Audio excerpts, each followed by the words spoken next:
A mensagem de hoje é sobre ansiedade. E eu vou começar contando um pouquinho do contexto da minha escolha por esse tema. Eu acho que meu pai já meio que deu a introdução, né? Eu fui para o Canadá para estudar, fazer o seminário. E aí voltamos, eu e a Mel. Voltamos com o Pedrinho, né? Que muitos vêm aqui perto do avô de vez em quando. E aquela chama do pastorado, aquela voz, aquela força que parece que me arrastava em direção ao pastorado, ela deu uma arrefecida. Eu fui pro seminário, parece que esse era o primeiro passo que Deus queria que eu desse. E quando eu voltei, aquela coisa no meu coração, aquele incômodo, parece que ele tinha quietado. E a decisão pelo pastorado parecia não ser muito clara ainda. Mas aí voltei com criança, né? Menino no colo, esposa, tinha que trabalhar. Então fui lá no pessoal da Engecom, lá no seu Arnaldo, ver se eles tinham uma vaguinha lá para mim, se eles tinham um emprego para me arrumar. E eles arrumaram, tinha uma vaga lá para mim. Só que eu já sou um caboclo meio tendencioso à ansiedade, e me arrumaram a vaga logo no financeiro. E essa não é uma combinação muito boa, né? Quem já tem uma tendência a ser preocupado demais e ficar sempre de olho em números e ter que ficar de olho em tudo que acontece no cenário macroeconômico, esse negócio vai te deixando ainda mais ansioso, né? E o interessante é que parece que eu cheguei num dos piores anos da empresa. Piores no seguinte sentido. Toda empresa tem seus ciclos, né? E tem os ciclos de baixa e tem os ciclos de alta. Parece que eu voltei bem nessa fase de baixa. E lá em janeiro, quando eu cheguei, nós fizemos umas previsões e a gente notou que o segundo semestre de 2024 ia ser muito difícil. E quanto mais próximo do fim do ano, pior seria. Finzinho de ano, dezembro de 24, janeiro de 25, o negócio ia ser arrochado. Isso lá em janeiro, a gente olhando, e detectamos, né, como sempre, fomos fazendo o planejamento, né, para lidar com aquilo. Só que uma coisa é você ver o negócio de longe. Outra coisa é quando o dezembro chegou. E o negócio foi apertando e foi apertando. E aí, acho que pelo menos umas 2 vezes assim, eu acordei 3, 4 horas da manhã, olhão esbugalhado e matutando, né, a engrenagenzinha aqui rodando. Falei, gente do céu, será que as previsões que nós fizemos, será que está certo mesmo? Será que as ações que a gente tomou, será que vai ser suficiente? Então, dezembro e janeiro eu tenho estado bem ansioso. O engraçado é que eu passo isso para o meu pai, né, e ele está tranquilo. Acho que já 40 anos de empresa, né, já viu isso várias vezes. Mas para mim foi o primeiro ano. Então, foi um ano que eu tive que lidar muito com ansiedade, né? E talvez depois eu vou comentar um pouco mais. Eu e a Mel também aprendemos muito sobre isso lá, na nossa fase no Canadá. E, enfim, foi durante esses dias aí, teve uma semana que eu estava ruim para dormir, pensando demais, ansioso. O pastor Jesus me mandou uma mensagem. Paulinho, queria saber se você quer dar a palavra lá na igreja. E aí eu falei, né, aquela história, né, como é que fala não para Jesus, né? E aí aceitei e foi bom, porque, igual eu falei, eu estava na semana bem ansioso e eu corri para o texto que a gente vai falar aqui hoje, que é o texto de Filipenses 4, que é um texto que fala de ansiedade. Quem já quiser ir abrindo, pode abrir.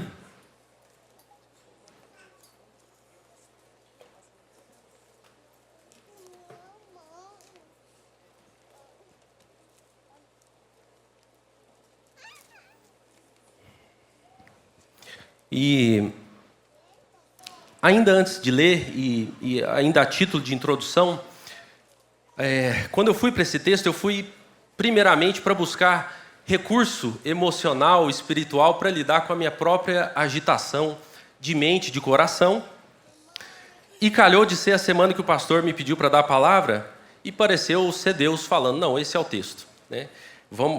Traga isso para a igreja, até porque é algo que eu estava experimentando naquele momento. E eu comecei a pensar sobre ansiedade, e me parece que existem vários tipos de ansiedade, várias fontes, não vou ficar falando isso aqui, porque senão a gente vai ficar a manhã inteira. Mas, primeiramente, tem a ansiedade do bem. Eu acho que todos nós temos que ter um pouquinho de preocupação, porque vamos supor que você está numa situação de perigo, tem um ônibus vindo em sua direção ou na direção do seu filho. É normal, na verdade, você tem que ter um certo grau de preocupação. Sua amígdala tem que disparar o sinal de alerta para o seu corpo, começar a liberar cortisol, adrenalina, aquela coisa toda, para você ficar ágil e pronto para tomar a decisão. Então, existe uma ansiedade, não sei se é essa palavra, né, ansiedade, mas existe um nível de preocupação que me parece ser saudável. Eu não sou médico, psicólogo, mas parece ser saudável. E essa mensagem de hoje não é para aqueles assim que de vez em quando precisam de um chacoalhão, tá? Eu estou falando aqui hoje para gente que é ansiosa, que tem dificuldade, igual eu, já orou, já planejou, já fez o que tinha que ser feito, mas continua com a mente funcionando. Por outro lado, tem a ansiedade do mal, né? Que é a que eu quero falar mais sobre ela hoje. E ainda pensando sobre a ansiedade, né? Tem ansiedade que tem a ver com necessidades básicas. Gente que às vezes não tem pão para comer, né? Não tem a comida em casa para alimentar seus filhos. É natural também, não é um risco iminente, igual o exemplo do ônibus, do caminhão vindo na direção, igual eu falei, mas eu acho que é mais legítimo. Por outro lado, tem a ansiedade do mal.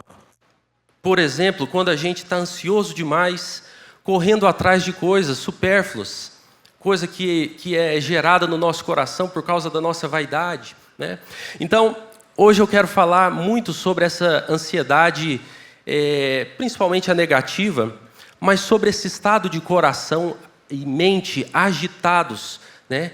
Que ocorrem muito por causa de nós perdermos a perspectiva divina com relação à vida e começarmos a agitar o coração, sentindo que toda a responsabilidade de resolver tudo ao nosso redor está em nós e não em Deus, né? E eu queria citar um tipo de ansiedade novo que tem acometido a nossa geração, que é a ansiedade vinda por parte das redes sociais. Queria falar um pouquinho sobre isso antes da gente entrar na palavra. Tem uma pesquisadora chamada Jean Twenge. Ela é uma psicóloga, doutora, e tem uns 30 anos que ela estuda as diferenças entre gerações. E ela sempre notou que, à medida que as gerações passam, as pessoas estão ficando mais ansiosas.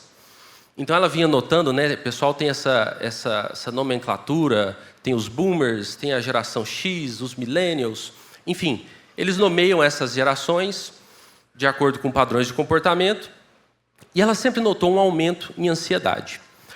Só que, e ela foi desenvolvendo lá uns modelos computacionais para colocar isso em gráfico, e ela notou que no ano de 2011 e 2012, teve um pico muito acentuado, né? O gráfico, a linha do gráfico, ela subiu demais. E ela preocupou com aquilo, porque era anormal, a linha vinha subindo, mas de repente, em 2011, 2012, o negócio deu um pulo para cima, explodiu para cima, e essa linha representava o grau de ansiedade entre as pessoas, principalmente adolescentes. E ela, como pesquisadora, começou a tentar investigar aquilo ali, e de todas as explicações para aquilo, a mais plausível foi o surgimento não da internet, mas do smartphone. 2011, 2012, a maioria de nós tínhamos esses dispositivozinhos na nossa mão, no nosso bolso, o tempo inteiro. E ela testou outras hipóteses, mas nenhuma satisfazia. Ela falou, deve ser isso. E aí eu, curioso, joguei no Google, lá no chat GPT, para pesquisar, por exemplo, o Instagram. O Instagram foi fundado em outubro de 2010. Opa, já tá perto do 2011 e 12 que ela falou. 2012, a Meta, que é a empresa do Facebook, foi lá e comprou o Instagram. Ou seja, o Instagram já estava tão bem sucedido, né, já tinha um alcance tão grande, que essa outra grande empresa foi lá e comprou ele. Então, bate com esses dados, né, e essa possível explicação que essa pesquisadora encontrou de que 2011, 2012, a maioria de nós estávamos com smartphones, Instagram e vários outros aplicativos e passando muito tempo nisso. Isso é algo que eu ainda a título de introdução, né, eu estou trazendo, e numa outra oportunidade eu queria falar mais sobre isso, mas eu acredito que esses smartphones, eles têm causado muitos problemas para nós, que talvez em algumas décadas a gente vai perceber, né? Não é o assunto de hoje, mas focando em ansiedade, eu acho que ela tem razão. E eu vou citar só mais um outro cara, ele é tipo um filósofo da tecnologia, ele estuda e pesquisa sobre tecnologia porque ele faz parte dela, chama Jaron Lanier. Ele é todo meio doidão assim, cabelão grande, mas é um cara muito inteligente e ele tem estudado esses efeitos, porque ele veio do mundo da tecnologia, ele estava lá no Vale do Silício, né, onde essas grandes empresas de tecnologia estão, e eu tenho um livro dele, quem tiver interesse, chama 10 razões para você deletar as suas redes sociais imediatamente. É algo assim, tem em português.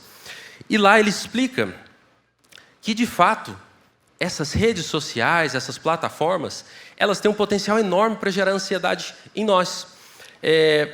Eu vou citar algumas coisas aqui que ele fala.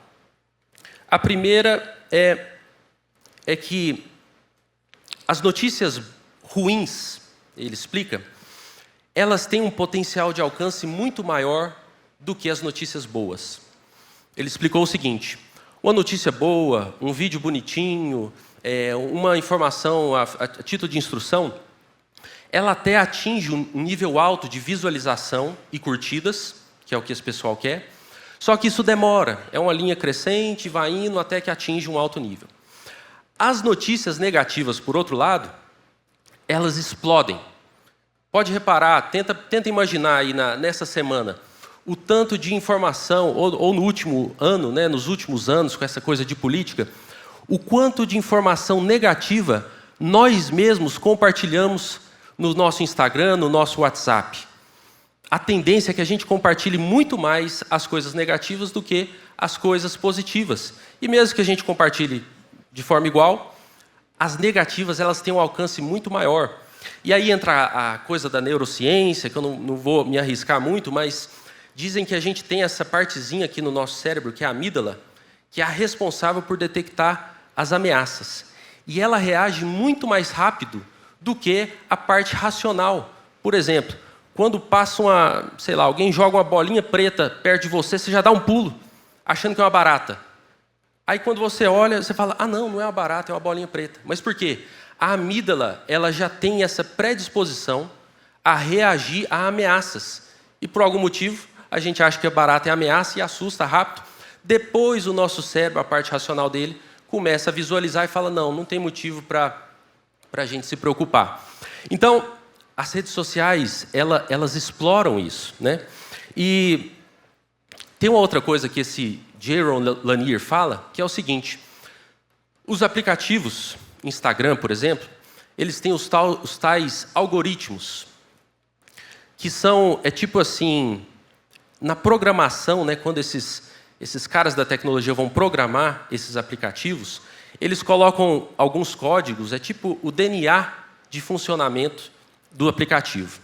E eles colocam esses códigos com a seguinte ordem: toda vez que a gente acessa algo e a gente começa a buscar mais daquilo ali, daquele tipo de conteúdo, o próprio aplicativo já vai buscar na rede mais daquele conteúdo e vai jogar mais daquele tipo de conteúdo ali no seu feed de Instagram, na área de pesquisa.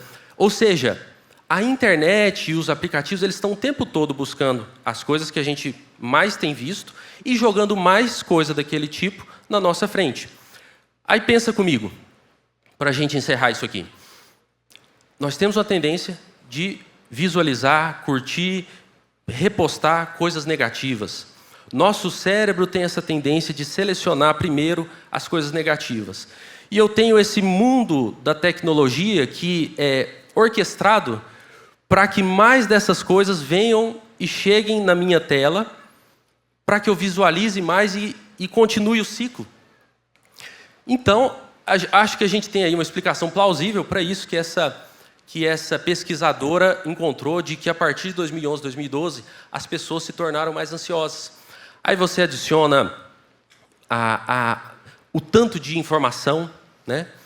Às vezes a gente quer ficar por dentro de todas as coisas, mas é informação demais. É impossível a gente ficar atualizado com tudo que está acontecendo. Eu não sou repórter, jornalista, não é minha área. Por que eu vou gastar tanto tempo da minha vida tentando saber sobre tudo? E ainda tem fake news, você lê um negócio aqui, depois você tem que ler outro site, mais outras fontes para conferir.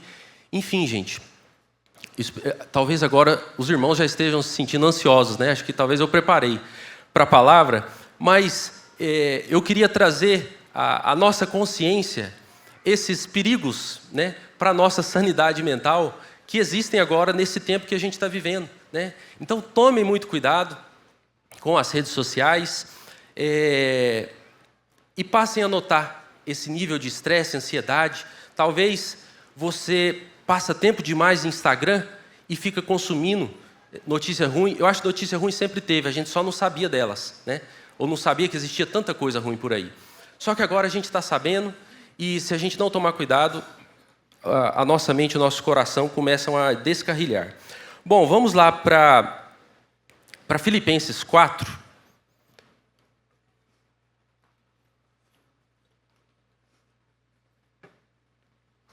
Filipenses 4, a partir do versículo 4, que diz assim: alegrem-se sempre no Senhor. Outra vez digo, alegrem-se.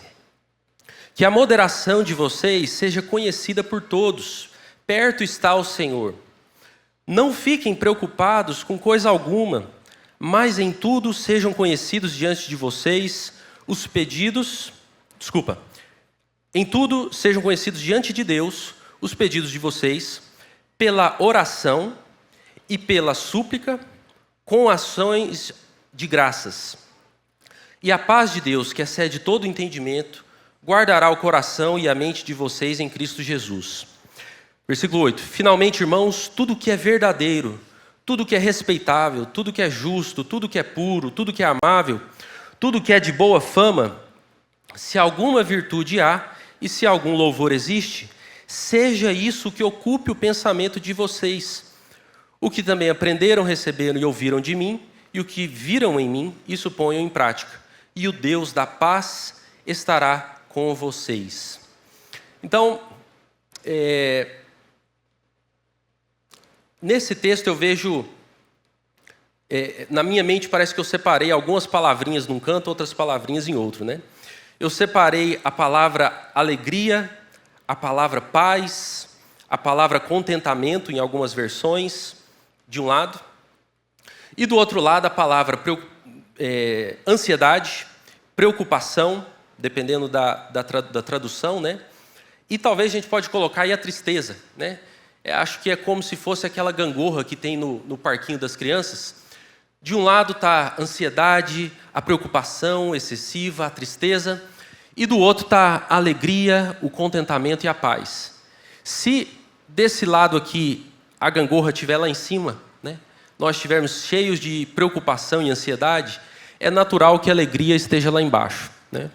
Eu estou falando isso porque a gente vai focar mais na parte de preocupação, mas de tabela nós vamos estar falando também de alegria, né?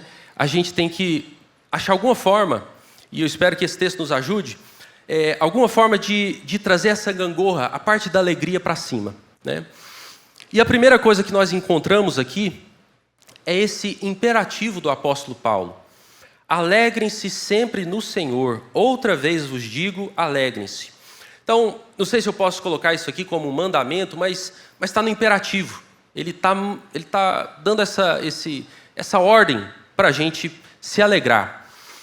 E a sensação que eu tenho é que, se ele está fazendo isso, é porque nós temos os recursos para encontrar essa alegria, né? E é interessante lembrar que Paulo, muitos sabem, quando ele escreveu essa carta, ele estava em prisão. Existe o debate, né, entre os estudiosos de qual prisão foi essa, mas uma das possibilidades... Tá tudo certo aí? Será que sou eu? Acho que não, né? Enfim, vamos continuar. Uma das possibilidades é que ele estava preso em Roma, que foi uma das últimas prisões dele.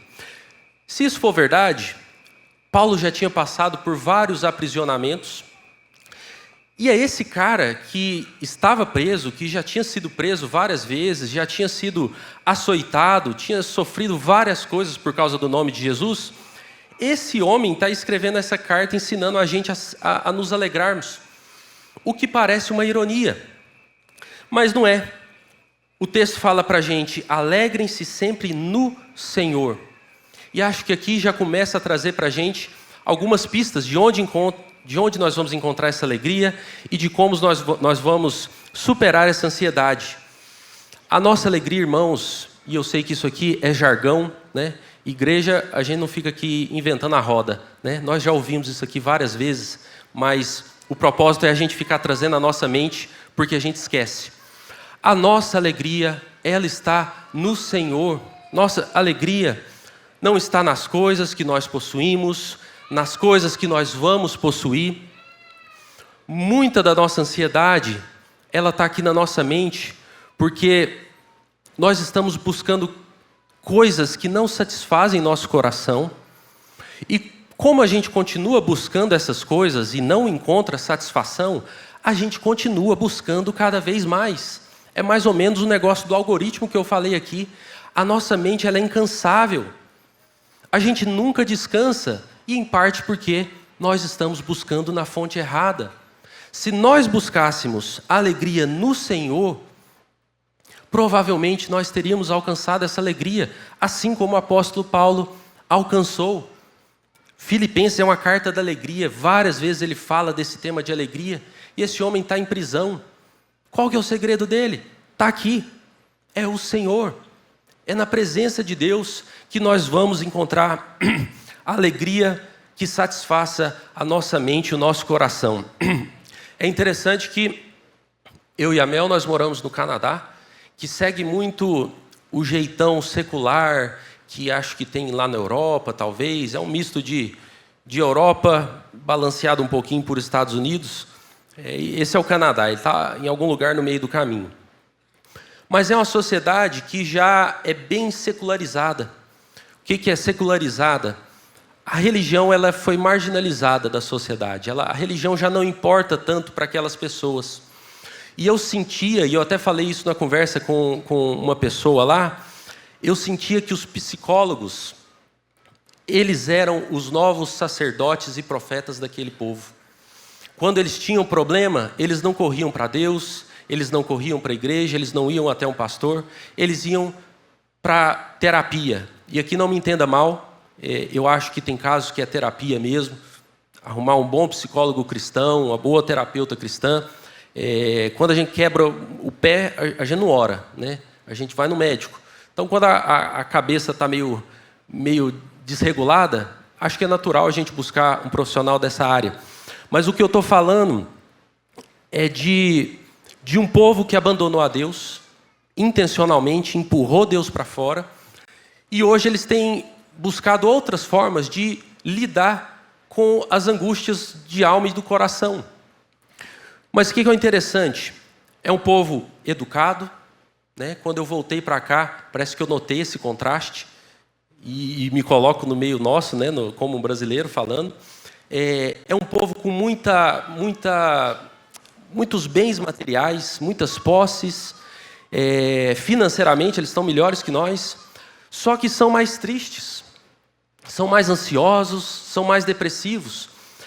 E aí, novamente, será que não está aí a resposta? Será que eles não empurraram para fora da vida pessoal deles e da sociedade deles aquele recurso mais precioso que eles teriam para lidar com essas situações? Né? E falo recurso aqui como modo de linguagem. Deus não é um recurso, Deus é uma pessoa, né? E essa é outra coisa. Eles se sentem às vezes sozinhos, isolados. Está aí, eles abandonaram a pessoa principal com quem eles deviam se relacionar. E é natural que o nosso coração, quando a gente perde essa conexão com Deus, é natural que todo o nosso ser comece a ficar meio fora de ordem, né? Nós tiramos a peça, entre aspas, principal, a pessoa principal, e é natural que tristeza, ansiedade e outras coisas venham. Então, meus irmãos, sem querer simplificar demais, espiritualizar demais, a raiz da nossa ansiedade, ou a solução primária para nós encontrarmos alegria, ela está no Senhor. Eu sei que vocês sabem disso, mas estamos aqui para repetir isso e trazer à tona, caso nós tenhamos esquecido. Seguindo o texto, que a moderação de vocês seja conhecida por todos, perto está o Senhor, né? Acho que aqui é a noção de proximidade, da vinda do Senhor ou da presença dEle. E aí entra a parte que eu queria focar mais. Não fiquem preocupados com coisa alguma, mas em tudo sejam conhecidos diante de Deus os pedidos de vocês pela oração, pela súplica, com ações de graças. Os irmãos conseguem notar essa repetição que o apóstolo Paulo está falando sobre oração? Ele usa 3 palavras que são mais ou menos parecidas, mas são diferentes. Por exemplo, ele fala de oração, em termos gerais. Ele fala de súplica, em algumas traduções vai vir petições. E ele fala de ação de graça. Toda vez que a gente encontra isso na Bíblia, eu acho que vale a pena a gente parar e meditar. O que o Paulo está falando? Será que isso aqui tem uma pistinha a mais? E normalmente tem. Às vezes é uma retórica para intensificar o que ele está falando, né? Dar mais peso. Mas às vezes existe uma ramificação. E eu acho que esse é o caso. Vamos entrar nessa parte de oração agora. A primeira palavra que ele usa é a palavra oração, que no grego é a palavra prosuke, que é a palavra que denota comunicação com Deus de uma forma geral, sem específico. É a ação de orar em si, sem focar em com quem está falando, qual o conteúdo da oração. Talvez a gente possa esticar isso aqui para falar da oração em termos de relacionamento. Por exemplo, essa é a palavra mais usada no Novo Testamento para falar de oração, e ela é usada naquelas vezes nos evangelhos, por exemplo, que Jesus abandona as multidões para orar. Vocês lembram de algumas ocasiões em que Jesus se afasta das multidões para estar com Deus? Nesses contextos, normalmente é usada essa palavra prosuke, né? Não é exclusivo, mas a maioria das ocasiões é isso. E eu acho que isso já traz uma pista para nós, né? Reforça o que a gente falou anteriormente. Nós precisamos esse tipo de oração, que é o nosso tempo com Deus, que é nós nos conectarmos com Deus. Eu vou dar um exemplo pessoal. Quando eu estava lá no Canadá, né, estudando, aprendendo inglês, tive muita dificuldade no começo, e o ritmo de estudo era muito intenso, né? Era muita leitura, era muito livro, era muito trabalho, tinha que escrever muita coisa. E eu, assim, a princípio eu não sentia a ansiedade que eu senti agora com o financeiro, né, que é uma responsabilidade maior. Eu até tinha uma noção de que se eu não desse conta, está tudo bem, né? Se eu reprovasse em uma matéria, não era o que eu queria, mas estava tudo bem. Mas dentro de mim eu não conseguia me livrar daquela obrigação, acho que é um senso de obrigação, né? Talvez até por terem patrocinadores, né? Gente que estava me enviando. Parece que eu me sentia compelido a fazer meu melhor. E isso é bom. Só que eu comecei a negligenciar minha vida de oração. Olha que ironia. Eu estava lá fazendo um seminário para possivelmente me tornar um pastor e eu não estava orando. Eu estava lendo toneladas de coisas a respeito de teologia, a respeito de Bíblia, mas eu não estava tendo comunhão com Deus. Olha que paradoxo. O principal é a oração, é a vida com Deus. Eu poderia saber, enfim, um mundo de informação, mas se eu não tivesse vida com Deus, que pastor que eu seria, né? Que capacidade eu teria para conduzir o rebanho do Senhor? E eu, confessando aqui, eu deixei de lado essa parte de oração e me dediquei muito ao estudo. E chegou um dia que eu comecei a notar que eu estava muito cansado. Muito cansado, muito cansado. E num dia específico, soma-se isso à questão do inverno, né? Lá tem uns 3 meses que é muito escuro, muito chuvoso, às vezes nevando. O humor da gente já fica meio abalado, né? E parece que aquele negócio foi pesando, e eu fui sentindo um cansaço. Tinha hora que eu parava assim no meio do dia, no meio de uma leitura e dava umas suspiradas, assim, sabe? Como é que chama? Tem a respiração e a expiração. Enfim, parece que eu soltava o ar assim. Parece que eu estava cansado e eu não estava correndo a maratona. Na verdade, na mente eu estava. Mas nesse dia em específico, parece que Deus jogou luz sobre aquela situação. E parece que uma vozinha sussurrou assim para mim: você não está orando. E eu estou revivendo a emoção que eu senti no dia. Eu não sou muito de emoção, né? Sou meio friozão assim. E nesse dia, quando eu entendi que estava faltando tempo com Deus, e eu entrei para o quarto, eu mal comecei a falar com Deus e eu comecei a chorar. Mas chorar e chorar, sabe aquele choro assim, desajeitado, de começar a babar, sair um trem pelo nariz? Parece que eu estava com uma carga nos meus ombros, que eu não fui feito para suportar, mas eu estava tentando levar isso nas minhas costas. E parece que Deus, na sua misericórdia, Ele foi lá e me deu uma cutucadinha, falou: Paulo, vem para o quarto falar comigo, deixa eu compartilhar com você esse peso, não passa por isso sozinho não. E aí quando eu entrei no quarto, é como se eu tivesse abrido uma porta e entrado de volta no Jardim do Éden, naquele local de harmonia perfeita, onde Deus ordenou todas as coisas e todas as coisas respeitam a ordem que Deus colocou. Parece que meu mundo, meu coração foi encaixando, parece que tudo estava fora de ordem. E eu comecei a encaixar aquelas peças de novo, eu não, Deus. Né? Porque é isso, irmãos, nós somos um ser complexo, nosso físico, nosso emocional, espiritual, está tudo ligado. Se a gente começa a preocupar demais com a parte material, com a parte física, e deixa esse aspecto espiritual de lado, é natural que tudo aqui dentro comece a desmoronar. Então aqui eu começo a trazer uma mensagem e evocar resposta por parte dos irmãos. Como está a sua vida de oração? Se você está cansado, se você tem se sentido sobrecarregado, será que essa não é uma possível resposta? Será que assim como Deus, na sua misericórdia, falou comigo aquele dia, será que Deus não está falando com você aqui hoje? Te chamando de volta para esse ambiente de oração? E é interessante que, se eu tivesse respeitado a minha rotina de oração, provavelmente eu não tinha chegado naquele estado de cansaço que eu estava. Né? Esse exemplo meu é até meio ruim, porque o certo seria eu ter mantido a minha conexão com Deus e provavelmente eu não tinha sentido muitas daquelas sensações ruins que eu estava sentindo. Mas Deus, na misericórdia dele, me chamou para o quarto e após esse momento de oração, eu saí do quarto, parece que eu estava renovado e por muitas semanas parece que aquilo ali foi um combustível que me ajudou a prosseguir. Né? Eu acho que se não fosse isso, talvez de fato eu teria ido mal nas notas e tudo mais, mas graças a Deus, até essa questão das notas que eu estava tão preocupado, Deus me ajudou. E aí, irmãos, nós temos aí duas outras palavras que, não sei na sua tradução, na minha aqui está como súplica. Que é a palavra, tem duas palavras gregas aqui, quando fala de pedido e súplica, são as palavras deesis e a palavra aitema. A gente nem precisa ficar citando grego aqui, né, como se eu soubesse alguma coisa de grego, mas eu estou tentando enfatizar essa diferença nos tipos de oração, porque cada uma tem um efeito para nós no que diz respeito a combater a ansiedade. Essas duas palavras, elas têm a ver com petição e súplica.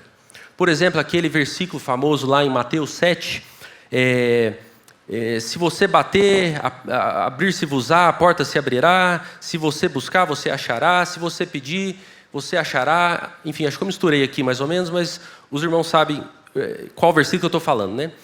Lá quando fala de pedir, está usando essa palavra aitema, a variação verbal aitel. E eu estou chamando a atenção disso pelo seguinte: essa oração de estar com Deus, ela é fundamental, mas em alguns momentos é saudável, próprio Deus está nos mandando fazer isso, é saudável que a gente que nós tragamos nossas petições e apresentemos ela para Deus. né? Aqui até fala assim: sejam conhecidos diante de Deus os pedidos de vocês. Será que Deus não sabe quais são nossos pedidos, nossas necessidades? Lógico que Ele sabe de tudo. Mas aqui a ênfase está na nossa ação de trazer essas coisas diante de Deus, seja verbal, seja em uma oração em espírito, seja com a postura de coração, nós trazemos os nossos pedidos, as nossas necessidades diante de Deus. Essa coisa de pedir, às vezes eu mesmo tinha um pouco de receio, assim, né? Não sei se por causa aqui no Brasil, principalmente, tinha muito aquela coisa da teologia da prosperidade, né? As pessoas até tinham a questão de demandar de Deus, né? Não era só pedir, é você demandar, e parece que eu criei uma resistência. Mas se eu também não peço, se eu não coloco diante de Deus minhas necessidades, eu estou sinalizando uma coisa para Deus. Eu estou sinalizando que eu sou autossuficiente, que eu não preciso dele, que minhas demandas eu mesmo resolvo. Ou seja, é um ato de arrogância. Talvez é um ato até de blasfêmia contra Deus. É como se eu estivesse me colocando como Deus. Imagina só, a vida ela é complexa demais. Ser humano nenhum tem a capacidade de pegar todas as pontas soltas do que está acontecendo no mundo e trazer uma solução. Só Deus pode fazer isso. E se eu não coloco meus pedidos diante de Deus, é como se eu estivesse me colocando no lugar de Deus. Eu falando, não, eu não preciso, eu dou conta por conta própria. Então, meus irmãos, coloque diante de Deus seus pedidos. Não é pecado não, está aqui na própria palavra de Deus. Peça. Se for algo que bate com a vontade de Deus, Ele pode ouvir, né? Eu acho que essa oração ela tem alguns efeitos. Primeiro, a gente coloca para fora. Psicologicamente, emocionalmente, isso já tem o seu valor, né? Às vezes a gente não tem amigo para abrir nosso coração, colocar nossas necessidades. Nós temos, né, por analogia aqui, nós temos o melhor amigo possível. O próprio Jesus prometeu estar conosco em todos os momentos. Coloque isso diante dele. Só o fato de você colocar para fora e ter esse amigo, amigo entre aspas, né, Senhor, amigo, Jesus permitiu a gente usar isso, né? Ele chamou os discípulos de amigos. Mas só de você colocar isso para fora, isso já vai trazer um certo conforto para o seu coração. Em segundo lugar, você está colocando isso diante daquele que criou os céus e a terra, criou todo o universo, ordenou todas as coisas, tem poder para fazer qualquer coisa que tiver dentro da vontade dele. Que conforto, que consolo que isso dá também. Você está colocando isso diante daquele que pode resolver. E em terceiro lugar, essa oração, ela pode resultar na ação e na intervenção de Deus, te dando aquilo ali que você está pedindo. E aí, novamente, né, as ressalvas, nem tudo que a gente quer, nós deveríamos querer, nem tudo que a gente pede, a gente devia estar pedindo. Deus, no cuidado dele, às vezes ele vai fazer um crivo aí por nós. Mas peça, coloque as suas necessidades diante de Deus. E a terceira palavra aqui sobre oração, para fechar essa parte de oração, é a palavra, as palavras ações de graças, né, que no grego é eucaristia, que é agradecimento. Como é que é na sua vida de oração? Você tem o hábito de agradecer a Deus? Ou você só pede? Né? Eu acabei de falar de pedir, mas vamos balancear isso aqui. Você também agradece a Deus pelas coisas que Ele tem te dado? Pelo ar que você respira, pelo sustento, pelo emprego?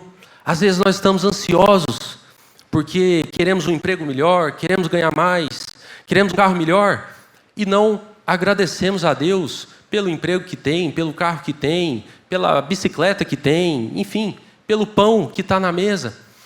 E eu acho interessante, eu estava vendo um vídeo uma vez esses gurus aí, esses caras meio coach, e ele falando que uma das coisas principais que ele aprendeu na vida para essa questão de saúde mental foi a gratidão. E todo dia de manhã ele tem um momento de agradecimento. E eu fiquei ouvindo ele falando, né? E o tempo todo eu fiquei esperando ele completar, né? A quem ele está agradecendo? Gratidão a quem? E ele não falou. Muito por ser parte dessa cultura secular que, né, está empurrando Deus para fora, e eles caem nessa incoerência, tem que agradecer a alguém e eles não acham alguém para agradecer. Se agradecer a si mesmo é um ato de arrogância, e eles sabem que muita coisa não depende deles. Se eles querem agradecer a uma coisa mais lá em cima, eles vão falar de agradecer o universo, porque eles não querem um Deus pessoal. Um Deus pessoal começa a colocar demandas e eles não estão afim disso, eles querem guiar a própria vida. Mas eles descobriram, através da neurociência, né, e das pesquisas, que a gratidão ela tem um efeito surpreendente no nosso corpo. Se eu não me engano, é serotonina, alguma coisa que libera, não sei se a dopamina também, enfim, esses hormônios do nosso corpo, do bem-estar, toda vez que nós praticamos a gratidão, o nosso corpo começa a liberar isso, e esses químicos do bem, eles começam a combater o cortisol, que é o químico do mal. Quando ele está em nível muito alto, é o cortisol que nos deixa com essa sensação de estresse. A simples atitude de agradecer, até eles que não têm a quem agradecer, eles se beneficiam dessa prática de agradecer e estão usando isso lá fora.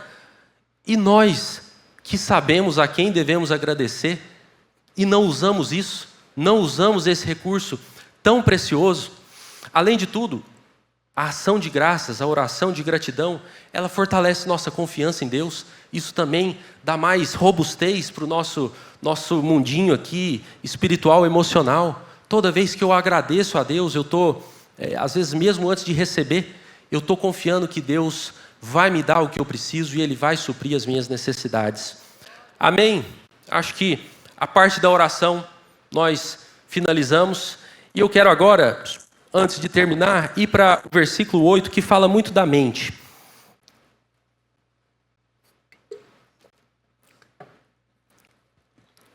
Essa parte que Paulo fala: finalmente, irmãos, tudo que é verdadeiro, tudo que é respeitável, tudo que é justo, tudo que é puro, tudo que é amável, tudo que é de boa fama, se alguma virtude há e se algum louvor existe, seja isso o que ocupe o pensamento de vocês.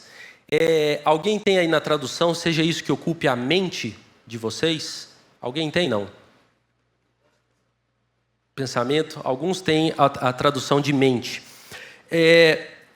Nós falamos da oração, desse exercício de relacionar com Deus, de trazer nossos pedidos para Deus, de sermos gratos a Deus, e vimos a atmosfera que isso cria, né? É uma atmosfera espiritual que começa a invadir o nosso coração, o nosso físico, e trazer as coisas em ordem. Mas tem uma parte que é interessante para esse assunto de ansiedade, que é essa coisa da mente.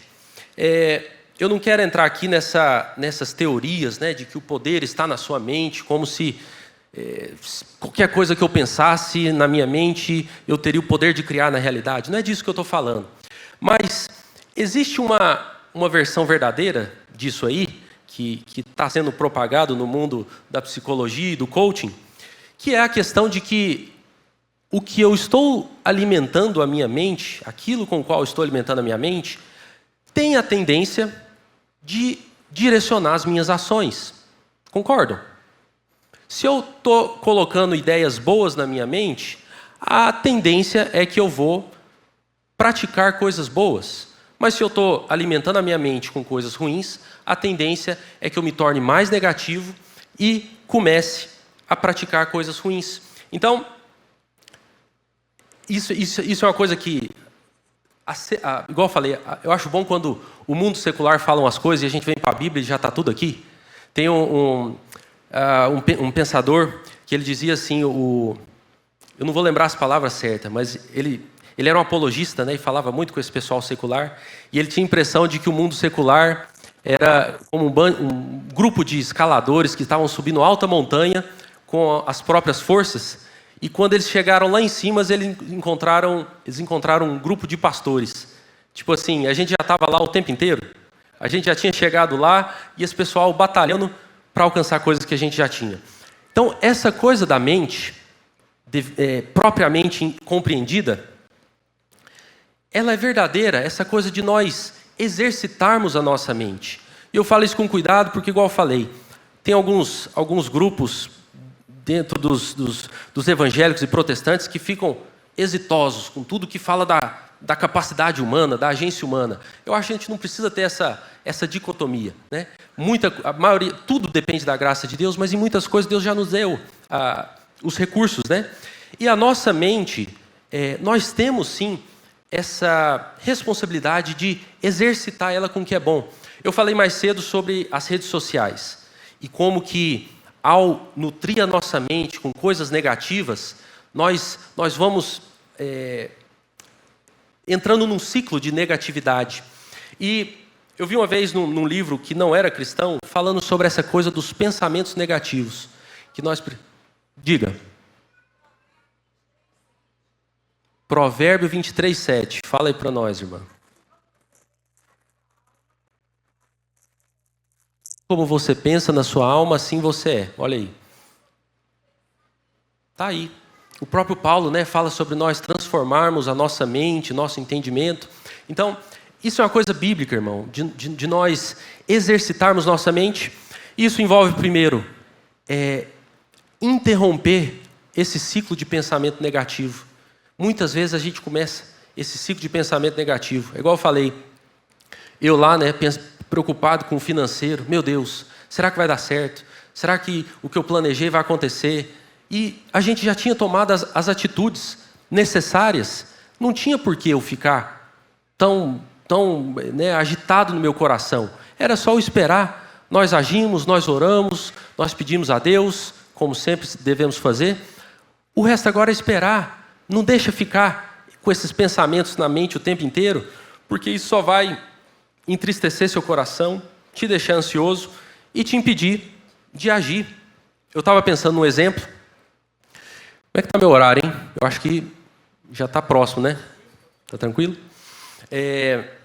Por exemplo, se eu estou ansioso com um trabalho, sei lá, você é um empresário, no Brasil, o percentual de empresas que são bem-sucedidas não é alto, muitas empresas fecham, né, antes de alcançar, antes de deslanchar, ou então você é um trabalhador, assalariado, e você fica preocupado demais. Meu Deus, eu preciso ter uma performance boa, senão meu chefe vai me mandar embora. Eu preciso fazer bem feito meu serviço, senão o negócio vai pegar e eu vou perder meu emprego. Novamente, tem uma parcela disso que é saudável, né? Te dá esse senso de responsabilidade. Mas, por outro lado, se isso começa a girar na sua mente e se tornar um ciclo, a sua mente, que devia estar desocupada para realizar a sua tarefa e te dar uma boa performance, ela está ocupada com pensamentos negativos. Ou seja, é uma profecia autorrealizada. Você pensa tanto, aquilo drena a sua mente, o seu emocional, e pode ser que de fato você venha perder seu emprego. Mas veja que isso começou com algo na sua mente. Claro que é só um exemplo, mas é algo que começou na sua mente. Eu empolguei com esse negócio de neurociência, não que eu entenda muito, mas eu estava lendo. Toda vez que eu abro o celular e vejo uma foto do Pedrinho, o meu cérebro comunica para o meu corpo e libera uma dosezinha de ocitocina, que é o químico do apego, da conexão, né? A gente sente isso quando nós damos um abraço em alguém que a gente ama, ou o simples olhar de uma foto do Pedrinho já libera essa ocitocina. A gente sente uma coisa boa, dá um bem-estar. Por outro lado, toda vez que você vê uma notícia ruim, o seu corpo produz cortisol, que é o químico, o hormônio do estresse. Olha que interessante isso. Nós não estamos falando de nada da realidade, nós estamos falando de foto, de coisas que estão na mente, no nosso olho, mas essas coisas, por si só, elas já têm a capacidade de ir mudando coisas na nossa mente, desce para o nosso corpo e desemboca nas nossas ações. Então, você quer se livrar da ansiedade? Eu quero, e eu tenho tentado praticar isso aqui. Tome um cuidado especial, esteja especialmente atento aos seus pensamentos. Bloqueie esse ciclo de pensamentos ruins. Agora, para fechar essa questão da mente, não basta eu ficar lutando com o pensamento ruim. Você ficar só tentando afastar o pensamento ruim, uma hora você vai ver que você está nutrindo mais pensamento ruim. Você tá deixando ele na sua mente o tempo inteiro, né? A melhor coisa que a gente tem para fazer, e é o que a palavra de Deus está nos ensinando, é nós inserirmos na nossa mente as coisas boas. É como se... Eu sinto que a nossa mente ela é um HD, né? Igual ao computador, e tem um espaço limitado. Se ela está cheia de coisa ruim, vai ter pouco espaço para coisa boa.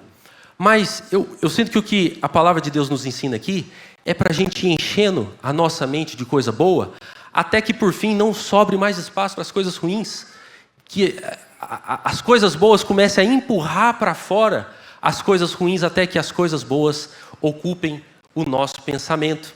Então, meus irmãos, tenham essa prática de alimentar você. Eu estou falando dos seus hábitos, as coisas que você consome, a sua dieta de mídia, de rede social. Seja intencional com isso. Pode dizer. Quero trazer à memória aquilo que me dá esperança.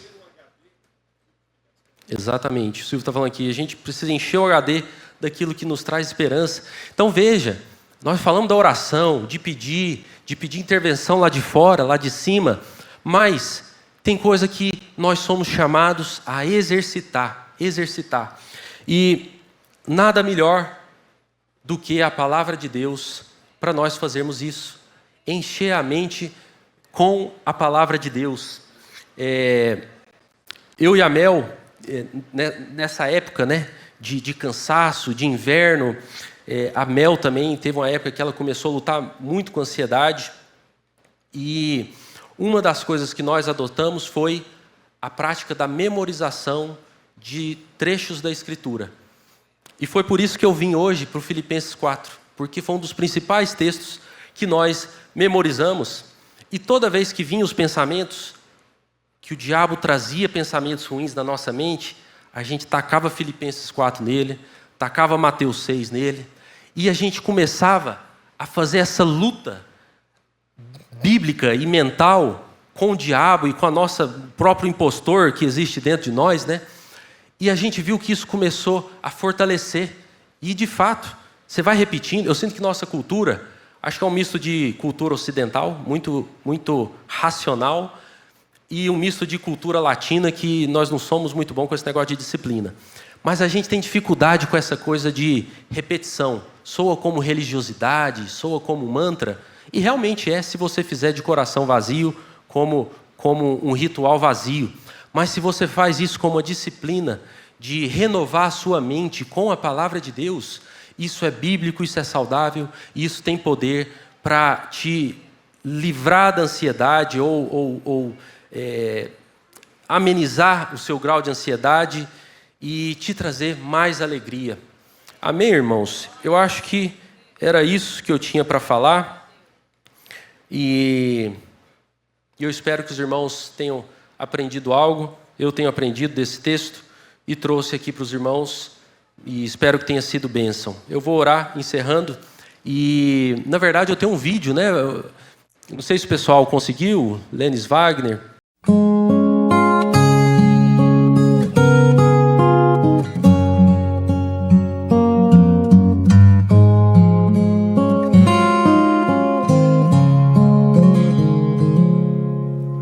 What a friend we have in Jesus, all our sins and griefs to bear, and what a privilege to carry everything to God in prayer.